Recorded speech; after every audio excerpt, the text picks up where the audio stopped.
From the Blues Hotel Collective, welcome to Blues Moments in Time, where every groove holds a memory and every moment echoes the truth of what came before. Today, we rewind the reel, trace the footsteps, and revisit the chapters that shaped the blues. Here is our host, Kelvin Huggins.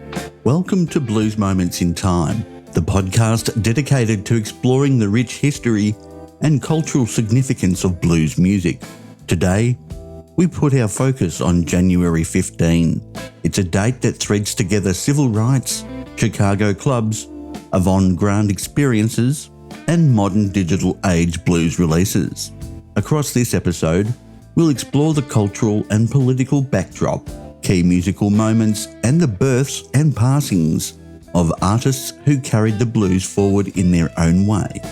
When we talk about January 15 and culture, one name towers over that date: Dr. Martin Luther King Jr., born January 15, 1929 in Atlanta, Georgia.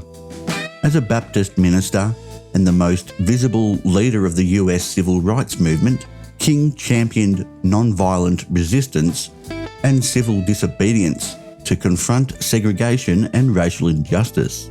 His work shaped the social reality of the very communities that birthed the blues. The marches, boycotts, and speeches didn't just change laws, they changed the emotional climate. Blues lyrics about hardship, injustice, and resilience suddenly sat alongside a growing soundtrack for freedom songs and soul anthems, all drawing from the same well of black experience. So when we think of January 15 in a cultural sense, we're not just making a birthday, we're making a turning point that reframed how black artists, including blues musicians, could live, travel, perform, and be heard in their own country. Now, when we look at the political landscape, January 15 carries the weight of King's legacy into the halls of power. In the United States, his birthday became the anchor for Martin Luther King Jr. Day, a federal holiday that honours his role in dismantling Jim Crow and advancing civil rights. For blues musicians, especially those rooted in the Jim Crow South and later in the urban North, the political shifts that King helped catalyse were not abstract. They affected touring routes, integrated audiences, access to venues, and the ability to organise and speak openly about racism. The blues has always told the truth about inequality. The civil rights era and King's birthday on January 15 gave that truth in a broader political echo. Even today, when January 15 rolls around, many blues artists and venues fold tributes to King into their sets, blending spirituals, protest songs, and classic blues to underline how inseparable the music is from the struggle for justice. Musically, January 15 doesn't revolve around one particular blues album, but it does show up in the ongoing release cycle of the genre.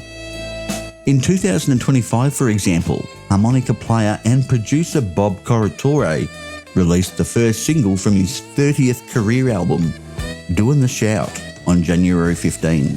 The track I've Got Three Problems features legendary bluesman Bobby Rush and blends classic grit with modern production, underscoring how the blues continues to evolve while honouring its elders.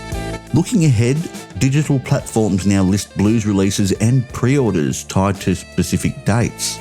On one such schedule, January 15, 2026 is slotted for titles like Slow Blues in C minor by Demetrius Loizos and other blues-leaning projects, showing how the date continues to be part of the living calendar of new blues recordings in the streaming era.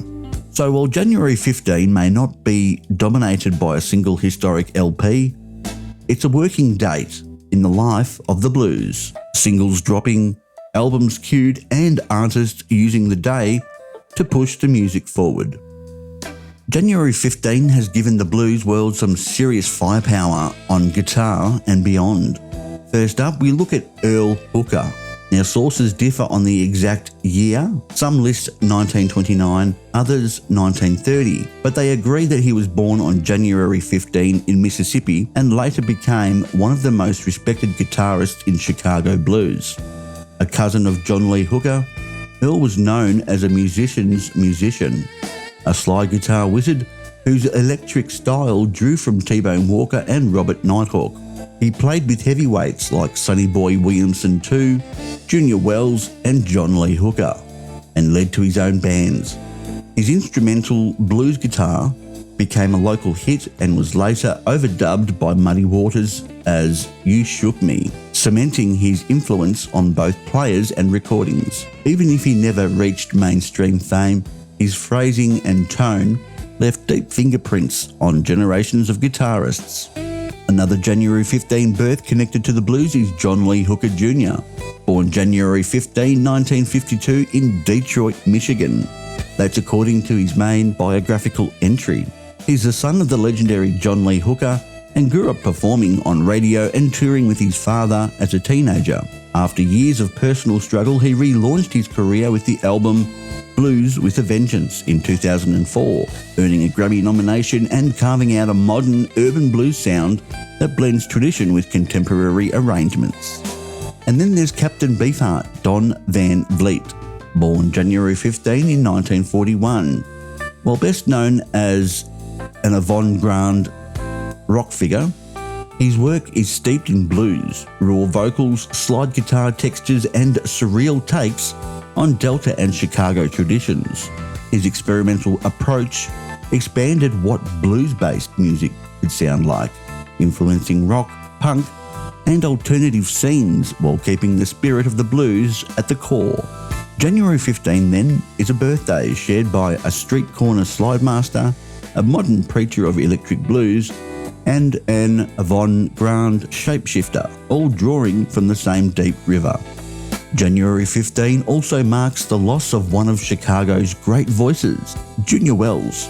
Born Amos Blakemore in 1934, Junior Wells became a central figure in electric Chicago blues, known for his powerful harmonica player and charismatic vocals. After moving to Chicago, he replaced Little Walter in Muddy Waters' band, a serious stamp of approval in that scene. Wells went on to cut his own records for labels like States, Chief, and Profile, delivering classics such as Messin' with the Kid, It Hurts Me Too, and Little by Little. In the 1960s, his partnership with guitarist Buddy Guy helped bring Chicago blues to international audiences, especially through albums and tours that showcased a raw, electrified sound. Junior Wells died on January 15 in 1998 in Chicago, Illinois. His passing on this date ties January 15 directly to the story of post-war urban blues, the clubs, the amps, the harmonica wails that defined a city and influenced rock and blues players worldwide. So when we look at January 15 through the blues lens, a pattern emerges. Culturally and politically, it's the birthday of Dr. Martin Jr. Luther King Jr., whose fight for civil rights reshaped the world that blues musicians lived and worked in. Musically, it's a working date. Singles like Bob Corritore and Bobby Rush's I've Got Three Problems dropping into the modern catalogue, and new blues releases scheduled in the streaming era. It's also a day of birth, the slide guitar brilliance of Earl Hooker, the modern electric ministry of John Lee Hooker Jr., and the boundary-pushing blues-rooted experiments of Captain Beefheart, all trace back to January 15. And it's a day of passing, marked by the loss of Junior Wells, whose harmonica and voice helped define Chicago blues for the world. Thanks for joining me on Blues Moments in Time. If today's journey through January 15 sparked something in you, dig into these artists' records and take a listen. Join us next time as we continue to explore the fascinating history of the blues.